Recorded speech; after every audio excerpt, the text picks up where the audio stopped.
In today's video, we analyzed data from 50,984 people who walked away from their roles. And today, we're breaking down the top 6 reasons why they made that choice. Some of these reasons might hit closer to home than you think. Now, this data comes from Time Doctor, which is the world's largest second-by-second work database. And it provides an incredibly detailed view of why people are leaving their jobs. And trust me, there are some powerful insights here that could change the way that you see your own work life. Let's dive in. So starting with our first reason, 6% of employees quit because they were a poor fit for the job. Relatively simple. Think about that for a moment. How many times have you or someone you know taken on a new job with high hopes only to realize that it wasn't what you actually expected? Maybe the culture wasn't right or the job duties were misaligned with your particular skill set. This isn't just a small misstep, it's a fundamental mismatch that can make every day at work feel like an uphill battle. I know for me, inside of our organization, we generally see this within the first 3 months. So the chance that someone quits their job in the first 3 months is actually much higher than in any other time throughout their job career, even for people that work for 20 or 30 years inside of the organization. It's essentially just to be able to figure out, is there the right job fit there? And the vast majority of the time, well, at least 6% of the time, there isn't. And when you're in the wrong job, it affects everything: your motivation, your performance, and even your mental health. It's no surprise that this misalignment pushes people to leave early on. The real question is, how many of us are actually currently in a role that's just not the right fit? And if so, what's stopping us from making an actual change? Next up, 10% of employees left due to overworking, which led to burnout. And we hear about burnout all the time, but what does it actually really mean? It's more than just being tired. It's a state of chronic physical and emotional exhaustion, often combined with a sense of reduced accomplishment. Over time, this can lead to a complete detachment from work. Think about the last time that you felt truly rested. Can you remember that? I know probably for me, that was a very, very long time ago. Now, imagine the opposite, where every day feels like a grind with no relief in sight. That's burnout, and it's a major reason why people are choosing to walk away.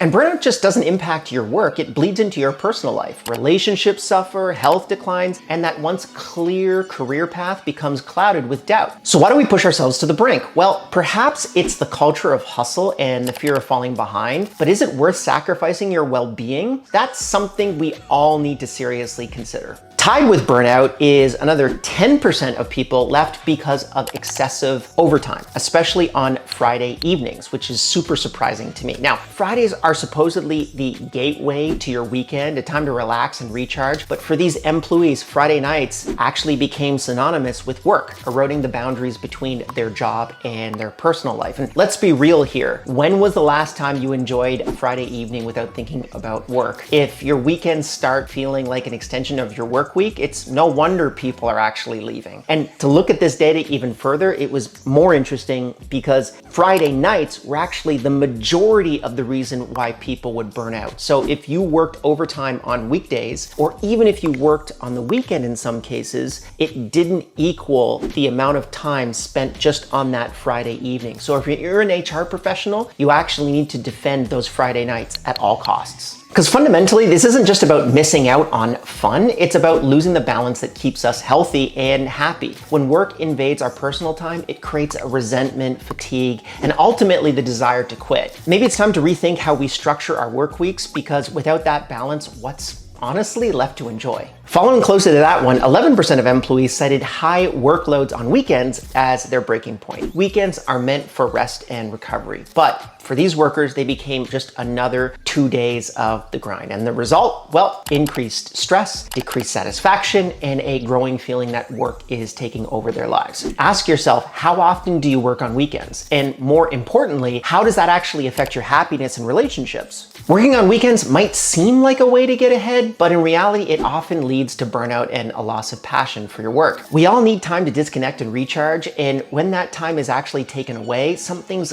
gotta give. And it's not just about productivity, it's about sustainability in your career and your life. Another 11% of employees left due to low engagement or productivity. When you're not engaged at work, everything feels like a chore. You're just going through the motions, and before you know it, you've lost that spark that once made the job truly exciting. Low engagement often stems from a lack of challenge, recognition, or connection to the work. It's easy to feel invisible in a job where your contributions aren't valued or where you don't actually see the impact of your efforts. And when that happens, it's not only a matter of time before you start looking for something more fulfilling. So, are you engaged at work, or are you just counting the hours until you can actually leave? I know for me, I truly am engaged at work. Otherwise, I wouldn't be here shooting a video at 4:25 p.m. on a Friday. I do have to finish this video up pretty quick. But where are you in terms of that type of mindset with regards to burnout? But before you go, I want to be able to talk about the very last reason, the number one reason why people quit their jobs. 17% of employees quit because they were struggling with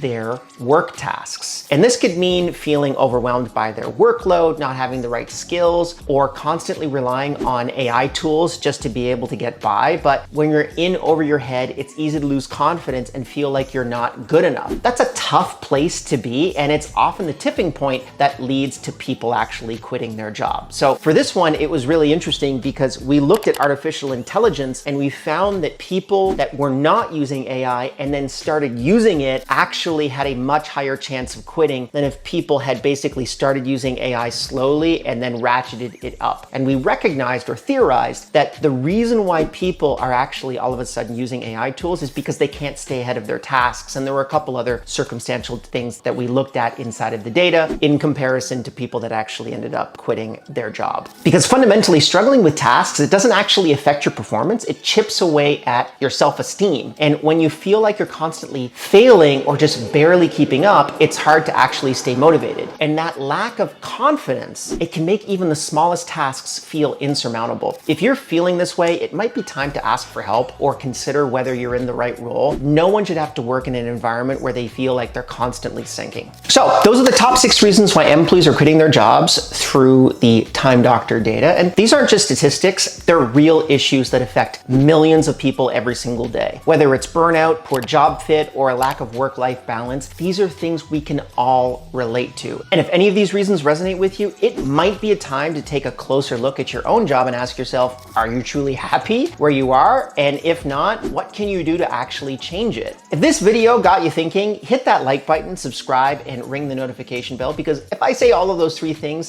double as amount of people subscribe than if I don't mention it. And we've got a bunch of more insights coming your way, and you won't want to miss them, because to be honest with you, a lot of the stuff that we're doing right now is really, really cool. And if you enjoyed this, please let me know down below. If you hated this, please let me know down below as well. I am very excited into getting into an argument with you. And other than that, I will hopefully see you in the next one. If you've gotten to this point in the video, I think you should probably subscribe to this YouTube channel. It's free, unlike most other things in life, and it would bring me happiness and joy. Other than that, I'll see you in the next one.